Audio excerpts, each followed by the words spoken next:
Buenos días, buenas tardes, buenas noches, dependiendo de la hora en la que estén viendo ustedes este podcast. Bienvenidos más a otro programa sobre derecho y discapacidad.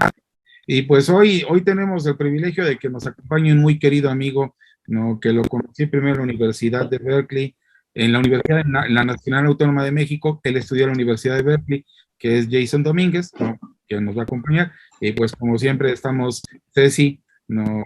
Y su servidor Alfonso, que vamos a hablar hoy sobre un tema muy interesante que habíamos dejado pendiente la vez pasada, que es el tema de este informe de la relatora especial de derechos de las personas con discapacidad, que habíamos comentado en esta lógica del capacitismo, ¿no? Este informe yo creo que es muy interesante en términos no solamente de lo que propone, sino en términos de la historia que va a ir narrándose atrás de esto. O sea, este es un informe que se hace en el 2019, ¿no? Un informe en el cual la relatora visita Canadá entre el 1 y el 11 de abril, luego va a Noruega y a partir de esto hace un análisis de lo que pasa en Europa y después lo haría en Botswana, en África y en China en 2020.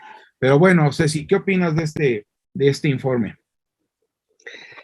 Poncho, pues primero entrar en funciones de la visita que tenemos. Hola Jason, encantada de que estés aquí. Y también saludando a nuestros podescuchas o videoasistentes, donde quiera que se encuentren, y buenas tardes, y buenas noches, y buenos días, o lo que sea que acostumbren a hacer, porque a lo mejor tampoco es obligación estar bien.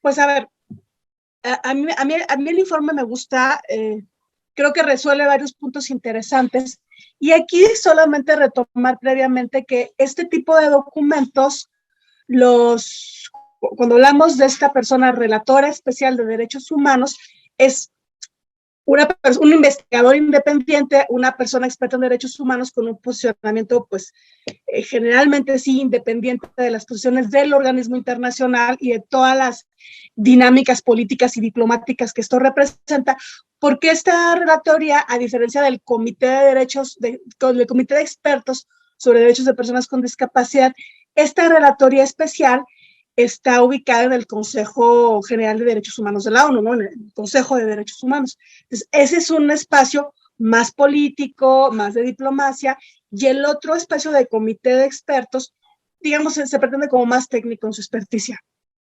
Entonces, pero lo que sí creo es que es un gran espacio para hacer este fomento de los derechos humanos, de la participación que tienen que tener los estados y sobre todo conjugar informaciones, ya sea provenientes de universidades o seguimiento de sociedad civil. Tiene mucho valor.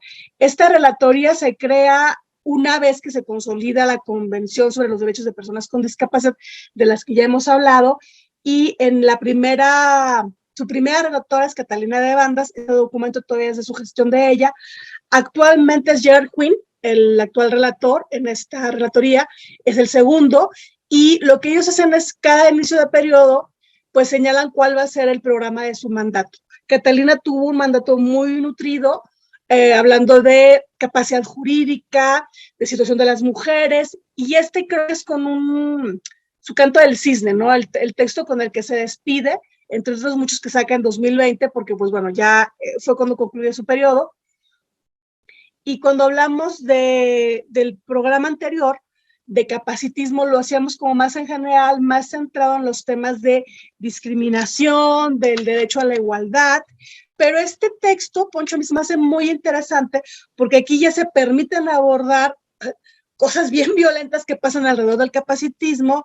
Primero, acceso a justicia, libertad y seguridad, protección contra la tortura, las expectativas que tenemos de protección frente a la explotación, la violencia. Es la primera vez que en un instrumento de este tipo se habla del derecho a la integridad personal. Y bueno, pues otras cuestiones también, yo ya mencionaba que se atravesaba aquí capacidad jurídica y pues también el derecho a la vida. Y una cosa que todavía no surge en este texto porque es previo a la pandemia es el derecho a sobrevivir en crisis humanitarias. Entonces creo que este texto es muy rico porque justamente surge antes de la pandemia, pero tiene esa riqueza conceptual para abordar y entender hacia dónde sería la bioética ahora con esa situación que vivimos de pues extendida de la pandemia, al menos en Latinoamérica. No sé qué opine Jason. Y aquí te aviento el balón a ti. Mira, yo de entrada pienso, ahorita ya le preguntamos a Jason qué piensa, pero el lenguaje que usa es un lenguaje muy directo y muy crudo, ¿no? Una de las cosas que pueden ser muy interesantes de esta relatoría, pero también difíciles, es ese lenguaje. Desde el principio del documento, la relatora hace una crítica al capacitismo, ¿no? Dice, para el capacitismo, pues las personas que tienen discapacidades no tienen una calidad de vida amplia, ¿no? Tienen una discapacidad que hacen que su vida sea ínfima, ojo con la palabra porque no la estoy poniendo yo, así viene, piensan que su capacidad de vida es ínfima, que no tienen ningún futuro la vida de estas personas y que nunca se van a sentir realizadas ni felices. O sea, no lo estoy diciendo, no lo dice Alfonso Ochoa, lo dice la relatora. O sea, para ellos el capacitismo, para la relatora, el capacitismo genera muchos prejuicios sociales, ¿no? Como tú bien mencionabas, discriminación, opresión social, y yo creo que esto todavía es más preocupante en términos de las niñas y los niños, ¿no? Es decir, de un niño con discapacidad, pues ya de entrada ya está segregado, ¿no? Ya lo asumen como él va a tener una vida miserable, no le va a ir bien, no va a vivir feliz, entonces ya hay que ir buscando a ellos formas para que más o menos dentro de su miseria puedan ser felices. Entonces, esto yo creo que sí lleva a un movimiento de corte eugenésico que nos debería de preocupar muy seriamente y creo que le preocupa a la relatora, ¿no? Creo que gran parte del documento tiene que ver con la preocupación de la relatora en términos de decir, bueno, es que esto no está, pues no está funcionando bien. Lo que hemos visto durante los últimos 50 años, ¿no? En términos de la defensa de los derechos de las personas con discapacidad, pues no está funcionando bien. Están abusando de ellas, ¿no? Y es un maltrato. Ahora, la parte interesante, bueno, yo creo que entra en donde ellos invocan, ¿no? Elementos de bioética y discapacidad. Pero bueno, a ver, ¿qué piensa acá el joven Jason? So I'm reading it in English on my phone, and I think it's very good at pointing out the conflict between bioethics and accessibility and ability rights, and also the conflict with euthanasia and how it could be used too readily to promote an agenda of discrimination against disabled people, including euthanasia. So I think it's a very interesting article that raises a lot of issues, none of which are particularly settled. I think it depends on your point of view and your philosophy. And I think that's probably one of the obstacles to moving forward is different cultures, different political systems will have different viewpoints, which will make it harder to have a universal solution. Universal solutions tend to be more superficial and they provide a framework, but I think you'll have to go to a regional document or a regional structure to get more specific and then localized to countries and states to get even more protections that are in line with the native population, the local culture. En ese sentido, yo coincido con él, yo creo que tal vez la mejor solución, y creo que es algo que hace la relatora, es apelar a la bioética, ¿no? Es decir, ¿qué es la bioética?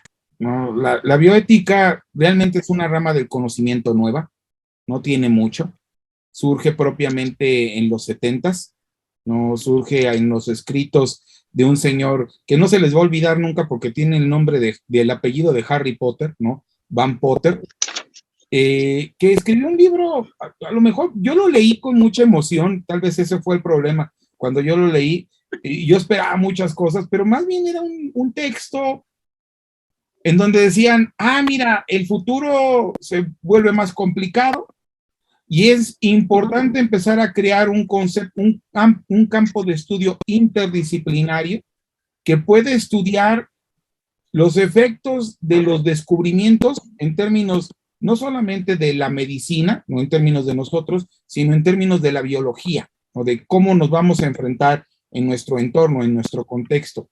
Y esto yo creo que pues invocaba a que se asociaran elementos como la filosofía, como el derecho, como las ciencias sociales, la política, y que tuviéramos distintas formas de observar el problema. Yo creo que, por ejemplo, en este ensayo, en este texto en particular, pues a lo que apunta es las relaciones íntimas que guarda la cuestión de la biología con la cuestión del derecho, con la cuestión de la filosofía, ¿no? Y de la cuestión de las relaciones políticas que vamos a tener. Y eso yo creo que me parece muy importante. No sé tú qué piensas, Ceci. Bueno, sí, yo creo que justo siguiéndolos un poco a los dos, creo que un gran acierto del texto es pensar que no todas las soluciones te las va a dar la disciplina jurídica y hay que ir a buscar justo en este lugar donde se entrecruza con la medicina y con otras prácticas de ciencia. Aquí adelanto una cosa, creo que faltó un poco más pensar en el tema de los marcos sobre propiedad industrial e intelectual alrededor de los temas del capacitismo, porque ahí también se violan derechos humanos, ¿no? Pero no lo dejamos fuera, es un primer no saque. viene en el informe. ¿No crees que es un primer Por saque? ejemplo, O sea, yo veo este texto como un primer saque, o sea, como un primer ejercicio sí, que hace. Y en ese sentido creo que es valioso, o sea, pretender que estuviera todo, pues tan, bueno, sería muy bueno, pero eso no le quita lo sí. bueno al documento. Ahí te digo, qué bueno que se fue para allá a ética, a medicina, a disciplinas de investigación. Y me parece que ahí ganó un poquito tiempo el derecho para decir, bueno, mientras voy repensando mis cositas que yo hago para entrar a esta discusión. Poncho, yo aquí me quisiera regresar un poco a la distinción que hace cuando habla de capacitismo, ¿no? Porque bien dices tú esta cuestión acerca de las vidas que no merecen ser vividas, como el eslogan del capacitismo, ¿no? Como la quintesencia del capacitismo. Pero no olvidar que en la sesión pasada platicamos muchísimo de que el capacitismo también involucra e implica decir pobrecitos o qué dignos, pero dejar las cosas como están. La convención habla muchísimo del modelo social, es el modelo al que se habla de transitar, pero yo creo que no hay que dejar de lado que en algunos lugares, como en nuestro país, estamos más bien permanentemente en un modelo retórico de la discapacidad, donde se hacen declaraciones muy interesantes sobre la dignidad de las personas, pero en políticas públicas y en el presupuesto no se hace nada. Creo que también ahí va a tener mucho que decir la bioética en este momento, o más antes o más después.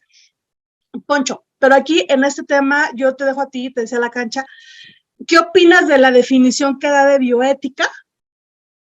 ¿Qué le agregarías o cómo lo vamos entrando allí? Arranca con una definición ese texto y me parecería bueno empezar por ahí. Bueno, ella de entrada, no sé si quiera realmente hacer una definición, ¿no? Más bien creo que quiere aclarar, ¿no?, lo que ella entiende por bioética. Okay. Ella lo que dice es que es un campo de conocimiento interdisciplinario que tiene como finalidad, pues, de observar los problemas derivados de los avances de la medicina y la biología, lo cual creo que sí tiene mucho que ver con la lógica que se ha estado planteando sobre la idea de la bioética. O sea, la bioética lo que empieza a observar es que la tecnología está avanzando de forma tal, ¿no?, de forma tan rápida, que no hemos evaluado las consecuencias de las cosas que hacemos. ¿Sí me explico? O sea, simplemente nos subimos en la ola de la tecnología, nos dejamos ir y no entendemos cuáles son las problemáticas. Hoy, por ejemplo, creo que en la sesión pasada yo te lo platicaba, ¿no? Me ha tocado ver personas con discapacidad que antes, por ejemplo, yo tenía una compañera en primaria que tenía un problema con una mano, pero le ponían era una cosa horrible la que les ponían, no era como un trozo de madera grandote, tosco, no era delicado, ¿no? Y esas eran las formas en las que pues tenía que ir una persona que tenía una amputación, ¿no? Con esa cosa horrible. Un poco práctica, ¿no? Poco ligera, ¿no? O sea, ni cómoda, ni estéticamente bonita. Y hoy en día, por ejemplo, tú ves a las personas que tienen discapacidad con un gran desarrollo, ¿no? Hoy tengo una alumna, por ejemplo, exalumna, que tiene una discapacidad, pero yo la veo que tiene su pierna para, por ejemplo, correr, una pierna para poder subir, para hacer hiking. O sea, tienen distintas formas que ya son más ad hoc al campo que van a tener que hacer. Yo creo que ahí empiezas a ver todo este desarrollo de la bioética, ¿no? Porque hoy la cuestión mecánica, la cuestión con las computadoras, va propiamente hacia allá. la finalidad propiamente de la retórica es proteger la dignidad humana, es decir, que al final de cuentas nosotros no nos afectemos, ¿no? Que el cambio tecnológico sea viable, ¿no? En términos de que nos ayude.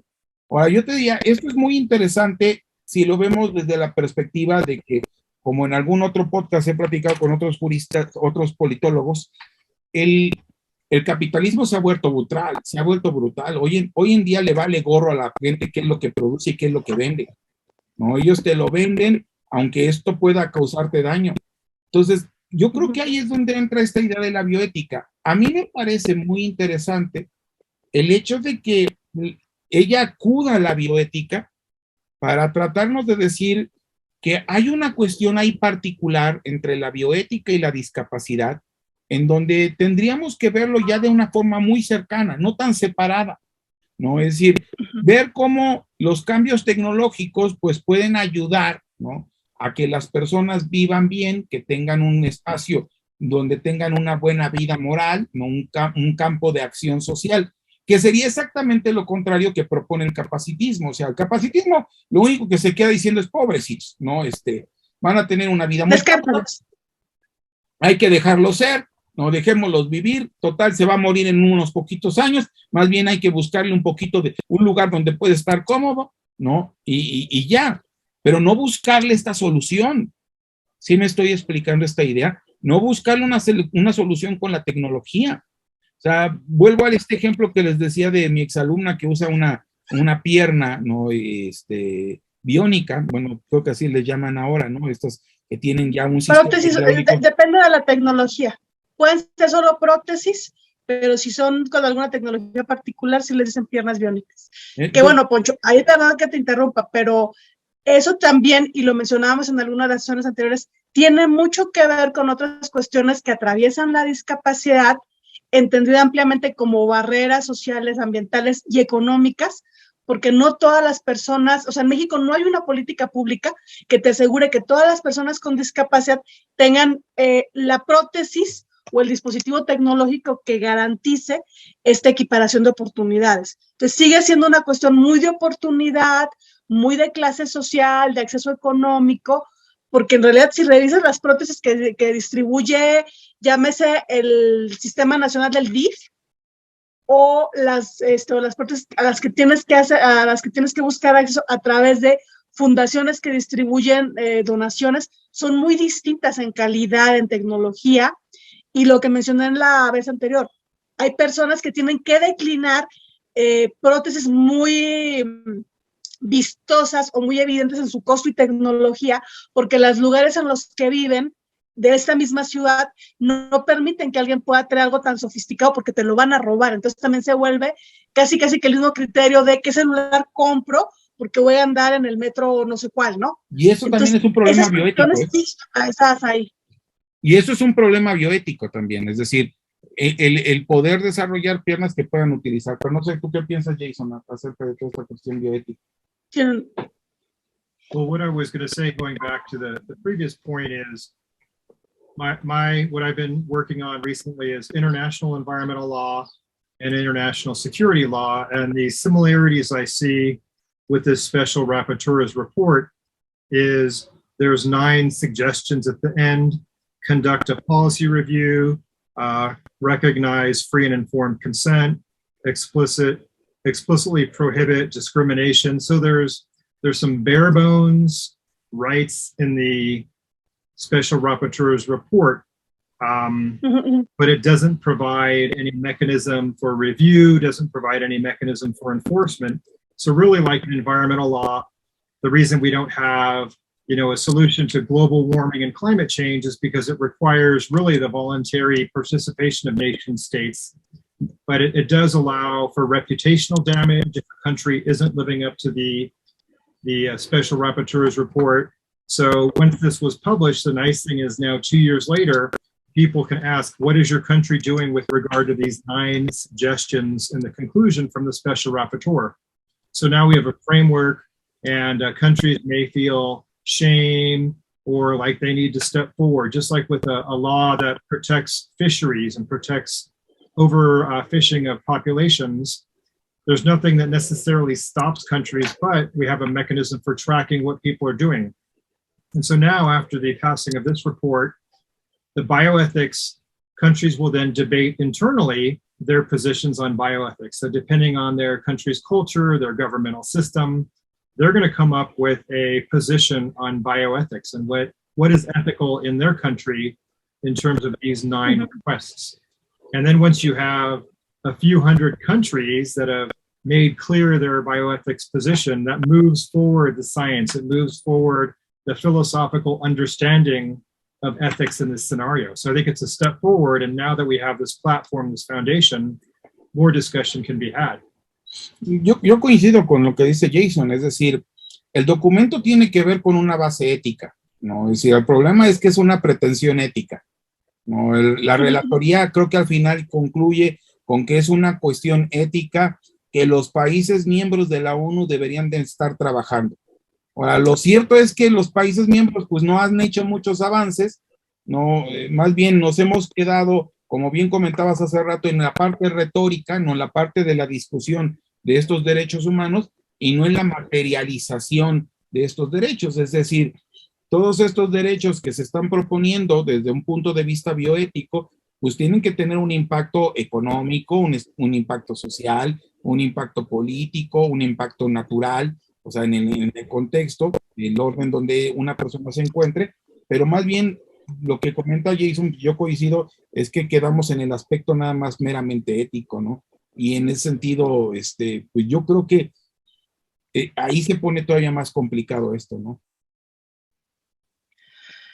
Híjole, yo creo que sí, pero me gusta el comentario de Jason que lo centra pues para donde la cosa pública indica, ¿no? Es ¿qué hacen los estados en todos los niveles de gobierno? Porque esa es la otra pregunta, ¿no? ¿Qué hace cada quien en su ámbito de responsabilidades? Y eso también te dice mucho qué es aceptable o no en nuestros países con respecto a nuestras culturas jurídicas, por un lado, donde es muy aceptable que vaya, no sé, el actuario a notificar una sentencia y que ni siquiera sepa si va a ir con una persona con discapacidad, ¿no? Jason, aquí en México, por ejemplo, todo lo que se trabaja sobre intérpretes de lengua de señas, ni siquiera es una cuestión que esté regulada por los aparatos de justicia. No hay ningún tribunal en México que tenga un programa permanente de formación de intérpretes de señas. Entonces, justo lo que dices tú de qué es aceptable, aquí tenemos carencias, falencias institucionales, por ejemplo, en cosas que ya de por sí son una crisis de derechos humanos, como estar en un procedimiento jurídico, y otras cuestiones que sí, para donde se va el informe con respecto a los tratos en casa y otro tipo de problemas que se dan ahí.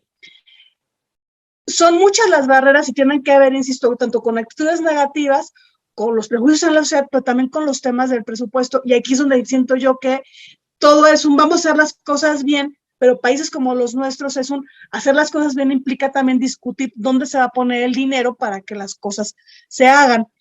Entonces, no sé si quieran, el texto habla de una cosa maravillosa que es la opresión internalizada, porque en esta opresión internalizada decimos, bueno, como yo misma, persona con discapacidad, tengo actitudes negativas sobre mi propio colectivo, pues estoy desempoderado y compro los estereotipos y lo dejo me dicen pobrecita, sí pobrecita, no exijo, entonces no hay presupuesto y no se hace la cosa correcta, digamos, desde el llamado de la ética y de la bioética, pero creo que esa parte es más grave, ¿no? La pasaría yo. ¿Mandé? Yo creo que el problema es más grave, Ceci. O sea, yo creo que es más fácil satisfacer el problema económico que, por ejemplo, la aceptación de la discapacidad como parte de nuestra diversidad. Es decir, hoy en día yo creo que a la persona discapacitada se le sigue viendo como, pobrecito, ¿no? Inclusive, aunque haga muchas actividades que puedan ser importantes, ay, mira, si pudo la persona discapacitada, que no puedas tú. O sea, frases de ese tipo manifiestan que no hay una aceptación de la discapacidad.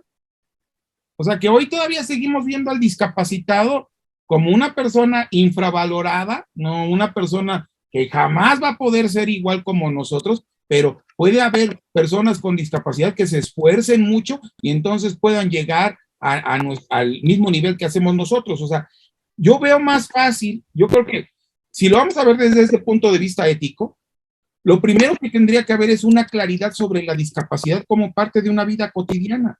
Es decir, lo pongo con un ejemplo muy sencillo, Ceci. Cuando uno ve hoy, por ejemplo, series de televisión, no hay una sola serie donde no esté la persona gay, lesbiana, transexual. Aparecen porque quieren hacerlos parte de la vida cotidiana. ¿Sí me estoy explicando? Pero son muy escasas las series en donde tú ves a una persona en un rol principal como una persona con discapacidad. Es decir, es más, ya no te digo el personaje principal, un personaje secundario que sea una persona discapacitada, no aparece. ¿Sí me explico? Acuérdate que es persona con discapacidad, la que discapacita es la sociedad. Sí, pero digo, bueno, esto va mucho en dirección a lo que te trato de hacer ver, es decir, antes de pensar en el dinero, ver si hay la aceptación. A ver, yo mencionaba la cuestión del presupuesto porque es importante a la hora de dirigir política pública, a la hora de dirigir investigación con estándares que cumplimentan todas las cuestiones de bioética y de industria. Pero yo lo ligaba a la cuestión que menciona el informe acerca de que este mismo capacitismo no es una cosa que pase solo en el entorno, sino que sí hay un fenómeno de opresión internalizada, donde las personas con discapacidad se compran los estereotipos y desde allí negocian las exigencias a los estados. No sé entonces si pasa los lo que compren o los no obligan. No sé si los compren o los obliguen. Es decir, no les dejan pensar otra posibilidad. Yo creo que será como otro aspecto que sí, no está puesto hoy en el informe. Te digo, me parece que este informe es muy valiente también en mencionar esto de la opresión internalizada en cuanto a que no todo es carga solo de la carencia de los estados en sus acciones, sino también un tema que sí obliga a repensarse desde la misma sociedad civil y de los mismos miembros del movimiento de personas con discapacidad que reclaman derechos humanos. Porque lo cierto, Poncho, es que en este país estamos muy desmovilizados a la hora de cuánto te dan en la beca bienestar. Y ya, tenemos un partido en el gobierno que toda su política pública es esta beca bienestar y desde ahí se negocia. Entonces, y desmotivados.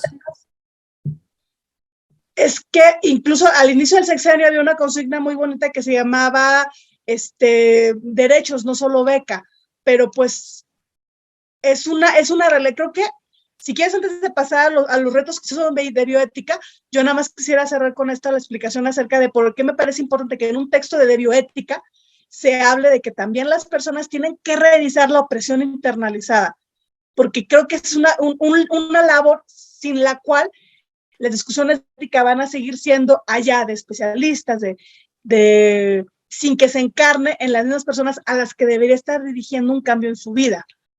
Y eso porque además el mismo documento más adelante aborda cuestiones sobre participación. Creo que esa está ahí como perdido en un comentario por ahí al principio de la opresión internalizada. Es importante, Poncho, porque cuando vas a hablar de participar luego en los comités de bioética, tienes que tener bien revisada esa parte tuya que te lastra, que te hace un peso adicional, porque traes la opresión internalizada y lo que vas es solamente casi que a limosnear. Creo que eso es bien importante. No sé qué opinan ustedes y si estamos un poco sin más debate, me gustaría preguntarte algo, Poncho. A ver, Jason creo que tenía un comentario. Yes, Jason. I'm a little bit behind you in the discussion, but thinking about what Alfonso said about popular images in media, it made me think about two movies that came out, one a few years ago called The Sound of Metal, and it was about a drummer who goes deaf. And then there was another one, I think this year, it won critical and popular support, Kodo, which also dealt with the family with hearing disability. So I think you're seeing more and more with disabilities, but I think you're absolutely right. You don't see much in popular media of people who have disabilities.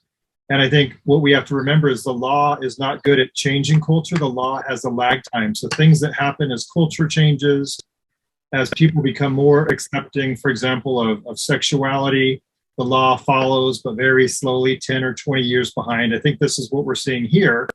And this instrument with the United Nations is a perfect example of the UN's trying to increase the conversation, increase the discussion, so that the culture has the opportunity to change, and then the law can come in quickly behind it and stabilize the rights that people want to have, or the rights that people think other people should have. We were talking about the golden rule earlier about, I want you to have double of what you want for me. And the golden rule is I want you to treat me as I would treat you. So people with disabilities just want to be treated with common sense and reasonableness. And I think the law has to support that, which is difficult. And bioethics in particular is difficult because that progresses very slowly and it tends to be controversial. Sí, o sea, yo creo que este aspecto que estamos comentando podríamos simplemente decir, creo que el gran problema, Ceci, es que el aplicar nada más un criterio bioético, pues también se vuelve una forma de discriminación, porque el que lo está planteando es el liberal o el conservador que está planteando estas reglas, y eso no lleva muy lejos si las propias partes involucradas pues no empiezan a entender que tienen derecho a aspirar mejores derechos, que estas partes involucradas tienen derecho a aspirar mejores bienes, que aspiran, derecho a aspirar que tienen mejores cosas.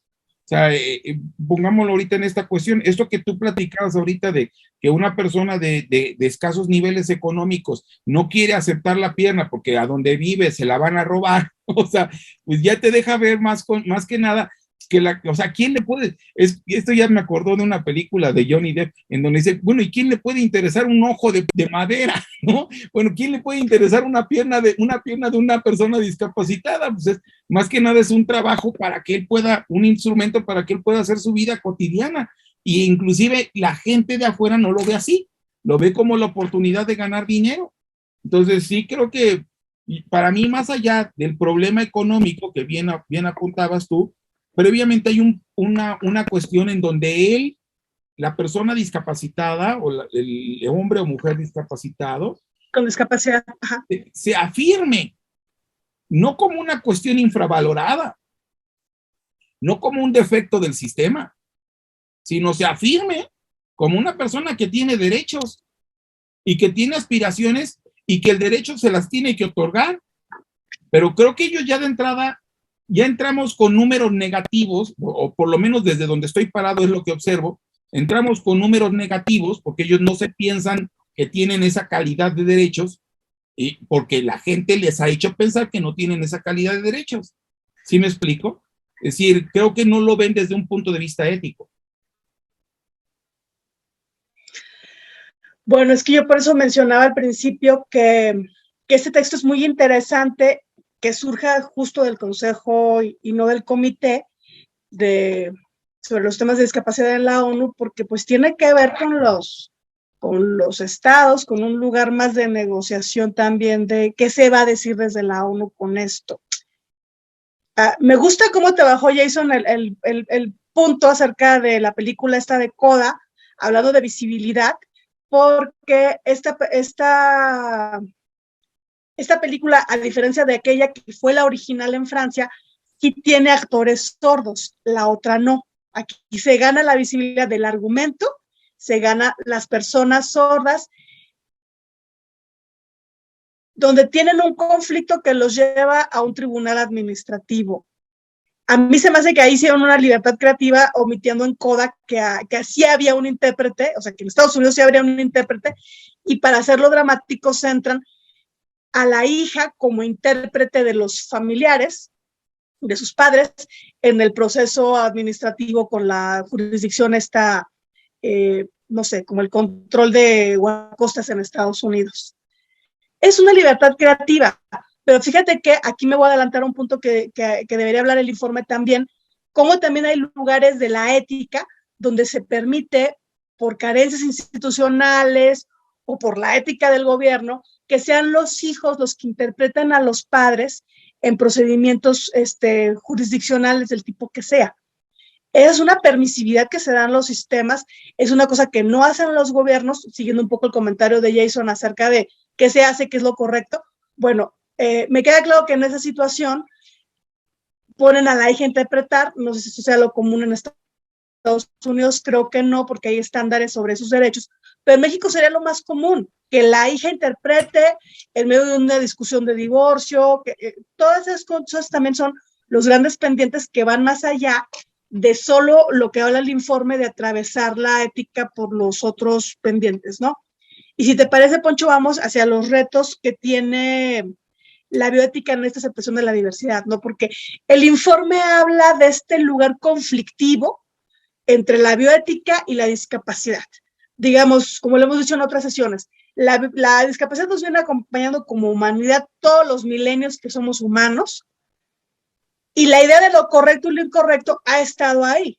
Hay no una bioética por la persona con discapacidad, pero no puesta por ella. Sí, es decir, esta idea de lo correcto, lo incorrecto, no lo pone la persona con discapacidad, se lo ponen desde afuera. Y eso yo creo que es muy importante porque se lo adjudicamos. Es decir, le decimos, no, es que la persona con discapacidad debe de tener estas cosas, pero eso se lo adjudicas. Es decir, pongo un ejemplo, ¿no? Una de las cosas muy tristes es mi facultad de Derecho, ¿no? Donde estoy en la UNAM. Porque es más fácil mover a un discapacitado que usa silla de ruedas a un salón en la parte de abajo o a un edificio donde hay elevador, porque no todos los edificios que están en la facultad tienen elevador. Entonces, moverlo allá como si fuera el acto más adecuado. Pero yo creo que, por lo menos tratándome de meter en la mente de la persona con discapacidad, pues yo lo que vería es que se va a sentir más mal, ¿no? Es decir, estoy afectando a todos mis compañeros porque a mí me ven como una persona que no puede llegar al salón. O sea, por eso es que yo quería enfatizar esto. No es que la persona con discapacidad determine cómo la debes de tratar o no, sino que se lo determinamos desde afuera. Y es ahí donde empieza mal este asunto, porque debería de ser desde ellos hacia nosotros. Es decir, a ver, ¿qué requiero yo? No desde nosotros hacia ellos. Ejemplo que pones es muy bueno, o sea, esta objeción que tú pones es muy buena, porque justo en lugar del oprimido, lo que decíamos alguna vez, el subalternado opinando, esto no va a ser. La convención tiene ese valor de señalarlo ya no como sujetos de asistencia, de piedad, sino sujetos de derechos. Un buen ejemplo de documentos declarativos de la bioética que se han realizado y se consideran como vinculantes o obligatorios, aunque sean contrarios a los intereses del grupo afectado, es uno que mencionan por ahí un par de veces, que es el protocolo de Oviedo. Es un convenio que tiene un gran título, ¿no? Porque habla de la bioética en la medicina. Este documento es del 97, como muchos de los que mencionan y que sigue siendo vinculante, es un documento del 97, anterior a la convención, y básicamente, Poncho, cuando habla de cuestiones de salud mental, sobre ese convenio de Oviedo, como protocolo, ese documento de bioética, lo que permite, en lo que es muy permisivo, es con la contención química, con la contención física. ¿En dónde? En los psiquiátricos. Entonces entra en todo este discurso acerca de la protección de la persona, el bienestar. El 97 lo puso así. Se permite, la idea de lo correcto, pues, es esa. ¿Qué es la contención química?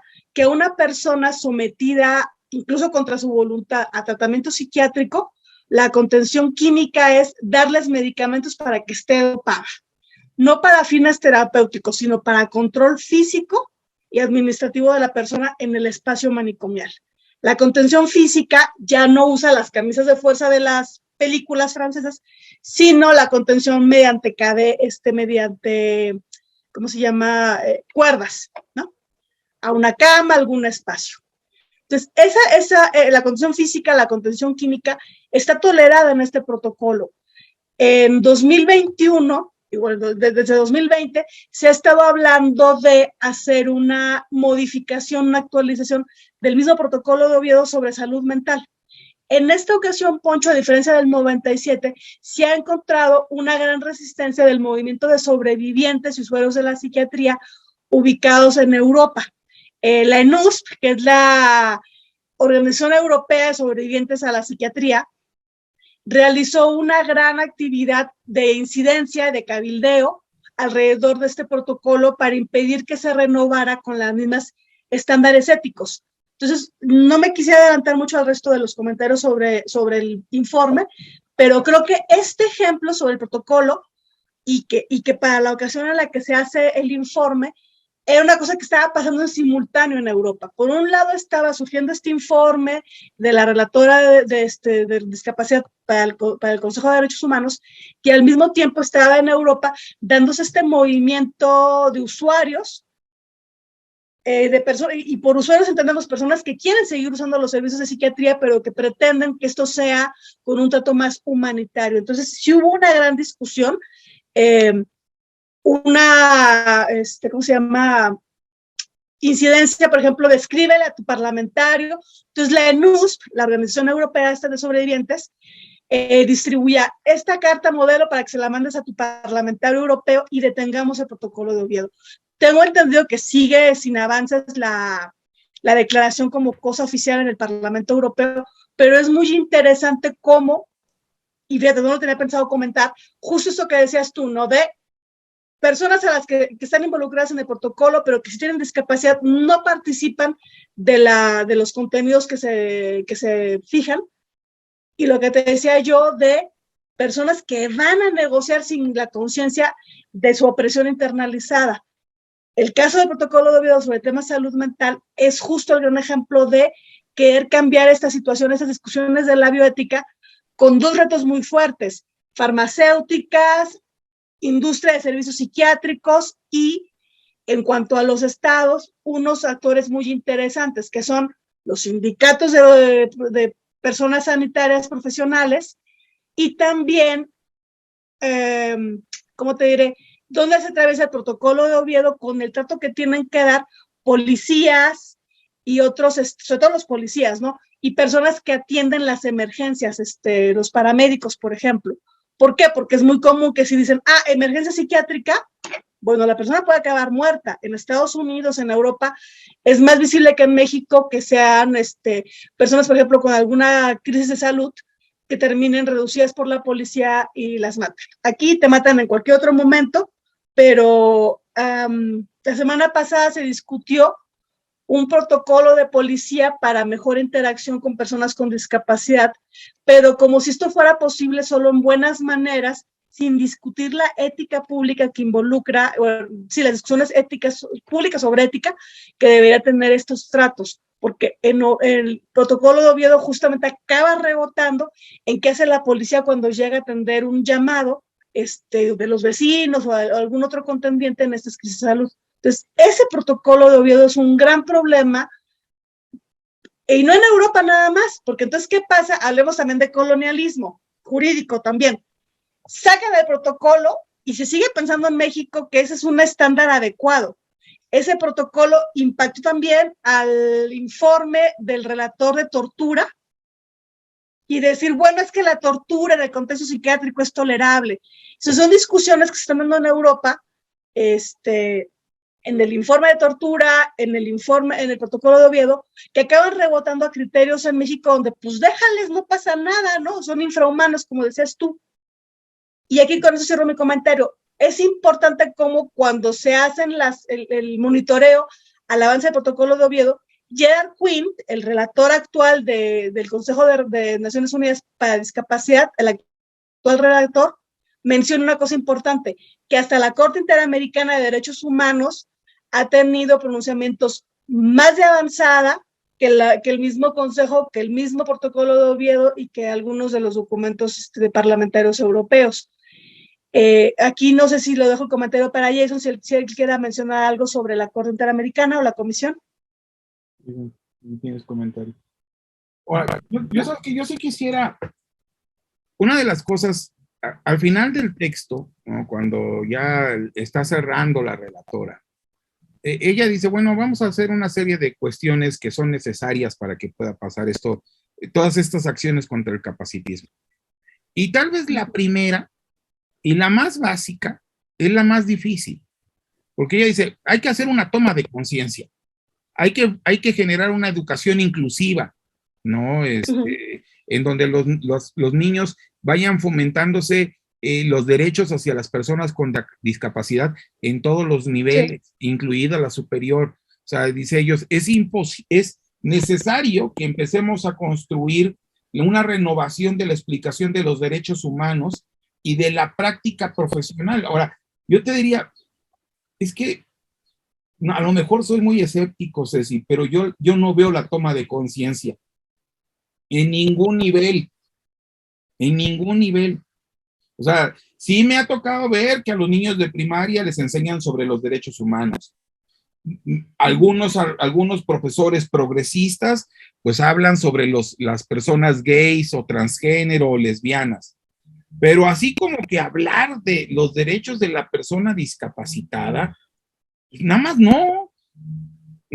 O sea, el discapacitado lo siguen viendo como, bueno, ahí está, míralo, ahí está en su sillita de ruedas, no, ahí está con sus aparatos. O sea, siento yo, repito, a lo mejor en mi lectura es muy escéptica, no quisiera decir que las cosas son así, pero yo no veo una toma de conciencia. Ahora, si no hay una toma de conciencia, pues las demás políticas tampoco las vas a lograr, porque ¿cuáles son las otras políticas? Políticas de prevención.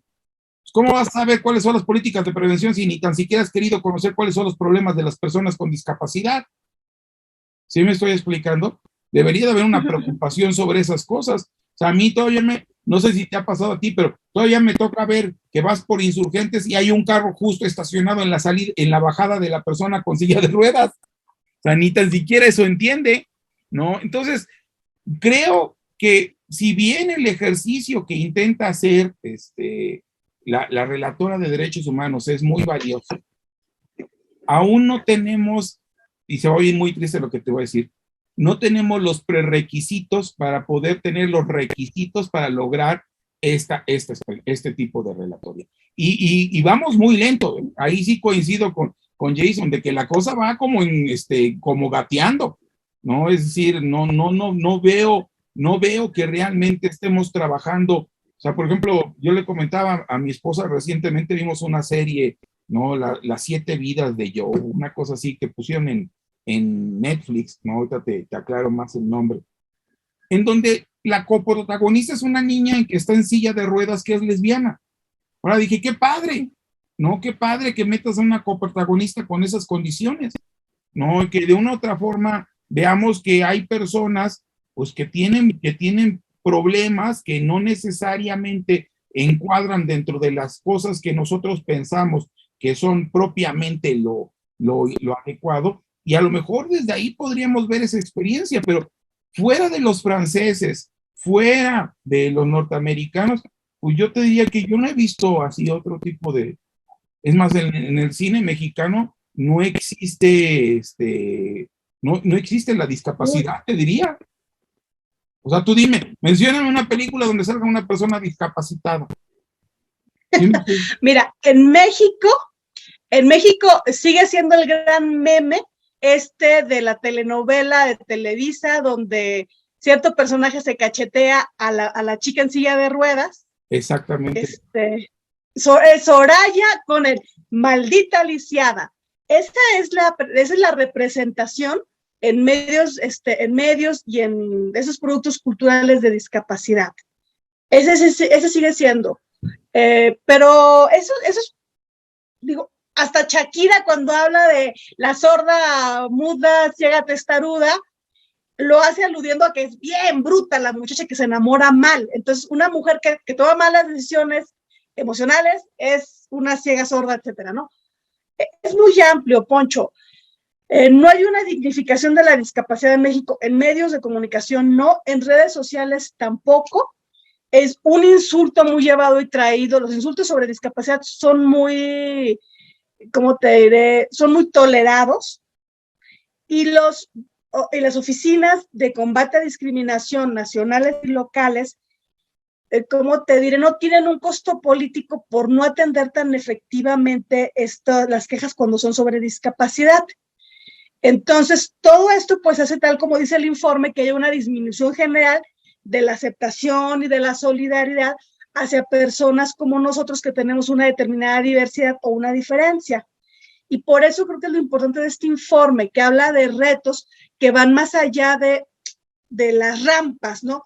Que bien mencionabas tú, sino habla de, bueno, ¿qué pasa en el acceso a los in vitros? Que ese es un caso de la Corte Interamericana, por ejemplo, en Artavia Murillo. Habla de cuestiones sobre decisiones vitales sobre el soporte de las personas cuando ya están en situaciones críticas de salud en las unidades clínicas. Y caray, a mí el informe me gusta mucho en cuanto a alineamientos, pero creo que también te pone de frente a las grandes carencias más, ahora sí que de estructura más amplia en el país, porque todas las de las rampas, pero yo te digo, por ejemplo, si este país tiene carencias de paracetamol en los servicios de salud pública, y el pues único que vas a te estar receta. esperando tener el soporte vital al final de tu vida, o sea, no te va a pasar. O sea, el informe discute sobre cuestiones de eugenesia, cuando aquí la disposición para COVID fue vaya a su casa y muera ahí y nos avisa si fue COVID, ¿no? Ahí nos avisa. Nos echa un grito. Sí, o sea, por eso te decía, el informe es previo al COVID y, por ejemplo, no sé si Jason lo supo, pero aquí hubo 2 discusiones sobre la diversidad funcional.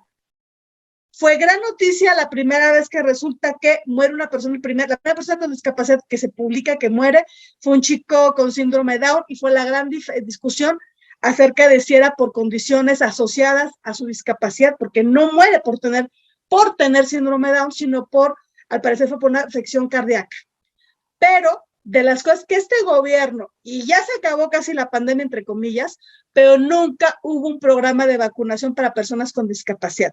Poncho, esa es la eugenesia pura de la que habla este informe, aplicada al contexto de COVID y violando el derecho del artículo 11 de sobrevivir a crisis de salud y humanitarias, que es el artículo 11. O sea, ya no te tienes, o sea, no tienes que hablar de si tenemos o no la tecnología para las discusiones éticas en investigación. No la tenemos un hecho que no lo estamos haciendo.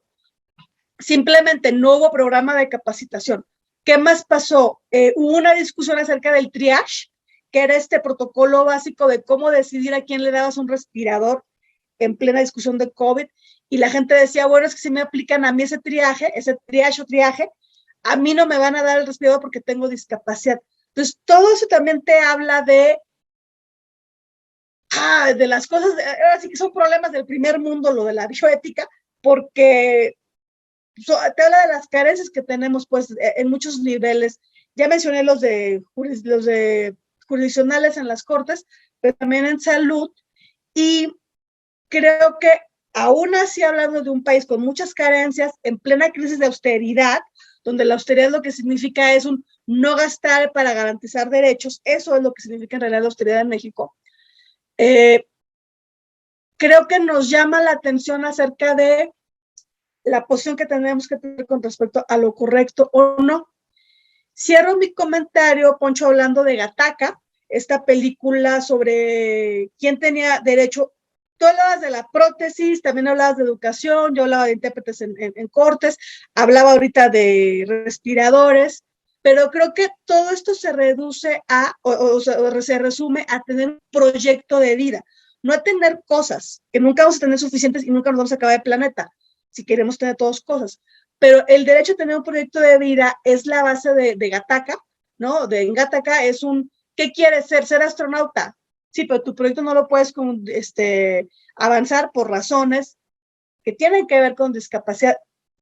Hablabas tú de programas, películas, series. Esta es viejita, ¿no? Es noventera, creo es del siglo pasado, pero justo lo que él no tiene es derecho a un proyecto de vida. Olvídate si el derecho al trabajo o a la diferencia o a tener de por sí, él era de las personas que no se podían reproducir, o sea, no tenía el derecho a tener hijos, ¿no?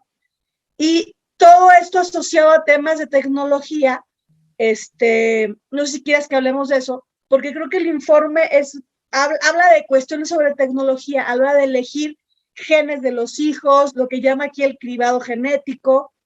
En Estados Unidos hay un avance sobre la discriminación genética que no hemos hecho en México, porque pues al cabo, ¿quién tiene acceso a los estudios genéticos, no? Creo que por ahí puede ser un buen tema ir a recuperar, por ejemplo, esas películas viejas. ¿Qué es lo que te dicen? No son cosas, no son solo actividades a las que te quedas fuera, sino a soñar cómo va a ser tu proyecto de vida. Creo que desde ahí son los problemas que se tienen como sociedad y que después cuando llega la tecnología solo se hacen más sofisticados. Eso es lo que yo creo, Poncho. No sé si bueno, tengamos ahí un desacuerdo. Jason. I wanted to go back to the point you both were making about inclusion and about behavior that's tolerated, because one of the problems is sociologically we have an issue with tribalism, right? That certain communities, certain groups, they end up being in conflict with other groups, and there may be some groups that want to see this conflict continue. So when you're talking about people with disabilities, it tends to be a small group. And for traditional reasons, historical reasons, it's a group that hasn't always had a loud voice. In the United States, there was a big legislative success with the ADA, the Americans with Disabilities Act, which provided a lot of rights and resources and the ability to litigate in courts if you weren't being granted those rights. And part of the problem with tribalism, as we've discussed with other isms when it comes to prejudice and discrimination, is people are worried about the economic costs of fixing the problem. So with the ADA in the United States, we have certain parking spots that are reserved. Costs may increase if you need to build a wheelchair ramp for your business. So there are economic costs. And until you can create an educated culture that understands that these costs are borne by the entire community and that actually raises the level of economics for everyone. In other words, there's a net gain for the community and society rather than a cost. And your tribe isn't losing because their tribe is winning, but everyone's winning a little bit. Until people understand that, I think you're going to see less passion or enthusiasm about protecting these rights or for discussing the bioethics. But I think communication is key. It's hand in hand with education. The more people discuss these issues, the more likely it is that there's going to be progress and that countries are going to affirm the ideas that are in this special rapporteur's report. Because now we've talked about it a little bit, even a podcast like this is going to generate some conversation. That might generate some conversation that ends up in an article or a book. And so the conversation continues and becomes elevated rather than being pushed aside. You were talking about possibly genetics, and there's again, to return to movies, Gattaca is a great movie based on a Philip K. Dick science fiction novel. It came out several years ago, and it deals with discrimination against an individual who wanted to become an astronaut. So he ends up using his brother's DNA because his brother's genetics are better than his. And so he was discriminated against on the basis of his genetics. The Handmaid's Tale is another pretty recent top media book and then movie, and now I think a Netflix series that talks about genetic modifications and kind of a different life in the future. Digo, a mí me parece, yo creo que ese es tal vez para mí es el gran pero que tiene esta relatoría. Para mí es eso. O sea, la relatora dice que va a hacer una revisión sobre la legislación, que van a buscar ver cómo se está trabajando las legislaciones internas. Y pues yo te diría, Ceci, pues es que yo creo que si hicieran la revisión aquí en México saldría muy triste. O saldría del pal tigre, ¿no? La cosa, ¿no? Porque en esencia, yo creo que no tenemos una cultura de inclusión. No estamos, pensamos que lo aceptamos porque decimos, ahí está el cieguito, mira, ayúdale, ¿no? Ahí está la persona en silla de ruedas, no sea malo, ayúdale. Pero eso no es incluirlas, ¿no? Y no están ni dentro de los planes de las instituciones. sea, yo lo que resumiría de esta relatoría, no hay muchas otras cosas que hablar y a lo mejor en otros podcasts los vamos a abordar, pero yo lo que resumiría de esta relatoría es, sí está muy bonito todo este asunto, pero el primer paso, si no se da el primer paso, no se pueden dar los demás. Y el primer paso es tomar conciencia. O sea, de ahí, mientras que las personas no entiendan esto, los abogados no lean esto y no lo vean desde una perspectiva incluyente, jamás va a pasar esto. How do you get people to tomar en conciencia? Yo creo que podemos buscar las personas que tomen conciencia, uno, divulgando el discurso como lo estamos tratando de hacer ahorita. Dos, volviendo una plática cotidiana dentro de la facultad, ¿no? Que fuera algo que se practique todos los días, ¿no? Tal vez inclusive incentivando a jóvenes estudiantes que tengan discapacidad a que piensen ya no desde lo que le queremos dar, sino de lo que se merecen y lo que requieren como universitarios, como ciudadanos. Pero pues eso requiere, yo no creo que es algo que se pueda resolver en corto plazo. No, o sea, ahorita lo resolvemos para el otro año, no, esto requiere un proyecto educativo clave en la educación básica, ahorita que le quiere meter mano López Obrador a la educación básica, a lo mejor sería una buena idea meter esto, ¿no? Es decir, cursos de sensibilidad. Yo revisaba, por ejemplo, los libros de primaria de mi hija, ¿me creerás que no vi ninguna persona con discapacidad? No la hay. No, de hecho, por ejemplo, cuando tú ves ahorita, incluso en las instituciones que tienen un mandato relacionado con la toma de conciencia del artículo 8 de la convención, son bien chambones, son bien cómodos. Agarran y ponen una persona en silla de ruedas y ya. Esa es también una manera de colonizar, porque si bien es bueno que alguien avance en sus derechos, tener estas ideas esencialistas, estos estereotipos de discapacidad, tampoco ayudan a visibilizar los grandes problemas y te hacen creer que todo se soluciona, pues, generalizando todo a las rampas. No, la representación, las imágenes no ayudan, sobre todo las imágenes que no dignifican, no porque sean crudas o fieles a la realidad de la persona, tienen que, por eso, dar un mensaje poco digno. Y eso sucede en muchos procesos, sobre todo en temas de los memes, en muchas cuestiones cotidianas, Poncho. Yo te mencioné el meme de Soraya y la maldita deliciada, pero está el otro meme de Heidi aventando a Clara por el barranco, ¿no? Eso lo vas a encontrar muchísimo en los memes. Yo he ido revisando para cuestiones también de esta representación, de las representaciones sociales de la discapacidad. En los memes no ayuda, o sea, hay un discurso oficial, no ayuda. Lo que dices tú de la Secretaría de Educación Pública tampoco ayuda. Pero esta toma de conciencia, y me gustaba por eso lo que sea Jason, yo lo retomo de esta manera, lo que entendí, es que sin esta idea colectiva, sin llegar a una conclusión de cómo a todos nos beneficia o nos perjudica estos costos de la desigualdad, creo que por ahí iba Jason, si no tenemos como esta deliberación y decimos, nos está costando a todos nos cuesta o nos deja de beneficiar los avances que no tiene el otro, es importante, Poncho. Te voy a decir, ya no lo digo porque seamos buenas personas, seamos muy conscientes y muy éticos, sino lo que decíamos el otro día, tenemos expectativas de envejecer, ¿no? La realidad es que la población está envejeciendo. Entonces, lo que yo creo que te permite hablar de los tópicos de discapacidad es pensar en cuál es el estándar de calidad en los servicios, en los entornos, sobre todo en la movilidad pública, en el transporte. ¿A quién le beneficia? No es solo, como dices tú, a la persona en silla de ruedas. Esta sociedad que discapacita hoy por la diversidad, es la misma sociedad que nos va a discapacitar a ti, a mí, a Jason y a los que nos están acompañando como escuchas en este programa, porque no hay condiciones de accesibilidad y nos va a alcanzar, si no era de chavos o de jóvenes o en proceso de envejecimiento, nos va a agarrar en la vejez. Creo que, aquí si me permiten cerrar mi comentario con esto, el informe también hace un juicio allí muy ligero.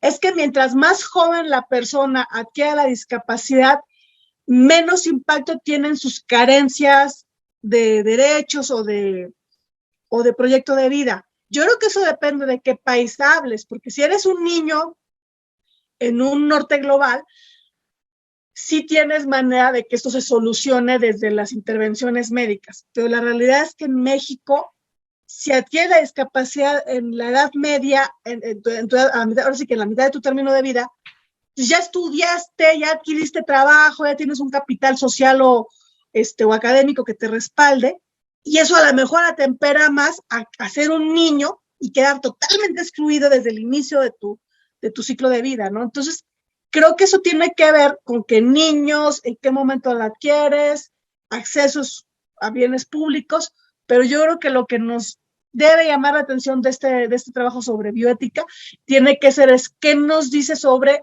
nuestro envejecimiento, nuestra muerte asistida, nuestro acceso a medicamentos, el consentimiento informado que no te van a pedir cuando eres una persona mayor, porque nunca se hizo el estándar para pedírsela a niños, a mujeres, a otras diversidades. Entonces creo que lo que nos debería decir es oye, ponte alerta porque allá en ese lugar al que sí quieres llegar de persona mayor, valiendo gorro tus derechos, ¿no? Creo que yo por ahí lo diría, ¿no? Por el tema de consentimiento informado de capacidad jurídica que se niega en este país sistemáticamente llegada a la edad mayor.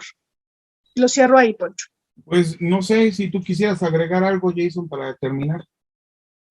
¿No tienes más que agregar? Yo creo que, miren, mi comentario es que creo que sí se debe de hacer una lectura de esto, ¿no? Revisarlo, entenderlo, y tal vez, digo, buscar la forma en que se divulguen estas problemáticas, que la gente empiece a preocuparse. Yo creo que desafortunadamente, el documento está bien hecho, pero, repito, no están los prerequisitos en nuestro país. Entonces, esa sería mi propuesta, ¿no? Yo creo que hay que buscar las formas en donde los chavos hagan investigación sobre este protocolo, esta relatoría, donde se divulgue, ¿no? Y a lo mejor, en 2 o 3 años, ya podemos empezar a hablar de que hay condiciones. Porque realmente pues sí, no hay formación de esto, ¿no? Y yo, a riesgo de que me digan, eres muy escéptico, Alfonso, yo no veo ni tan siquiera los pininos de irnos dirigiendo hacia allá. O sea, el poner, por ejemplo, un traductor de sordomudos en ciertas conferencias del gobierno, sordos, de sordos, no atiende a todas las personas con discapacidad. no. Le falta un universo. O sea, es como atender nada más a un 20-25% de los problemas que podrían estar ahí metidos. Entonces, pues la verdad sí, yo veo que en México vamos muy lento. Ceci. Yo diría que esa sería mi conclusión, ¿no? Y pues eso pues nos llevaría a que pues en la próxima sesión vamos a hablar de la otra forma, que es el cordismo, ¿no? Que ahí lo tenemos pendiente, y en feminismo vamos a hablar de una mujer muy interesante, que ya habíamos comentado, pero no quiero volver a adelantarla para que ahí se pongan atentos. No sé si tengas algo más que decir, Ceci. Agradecerte a ti el espacio, Poncho, a Jason la compañía, que disfrute la estancia en México, que se extienda la discusión ahora que él siga en su país, que disfrute mucho México, y que vea las ventajas de tener la IDA allá, eso lo va a poder comprobar muchísimo ahora en su visita. Así que esperemos que de esas comparativas surjan buenas ideas en común. Y agradecer a los escuchas que estuvieron hoy aquí acompañándonos, cuando sea que escuchen este programa, entre que lavan los trastes o lavan el carro o se mueven en el transporte, que nos acompañan siempre, se sumen a la discusión. Poncho, pues muchas gracias. Dejamos el tema del cordismo para la próxima, sobre discapacidad, y las objeciones al texto sobre las tesis para la próxima, sobre feminismo. Como siempre, un gusto acompañarte. Gracias por abrir el espacio. Nos estamos viendo entonces. Hasta luego.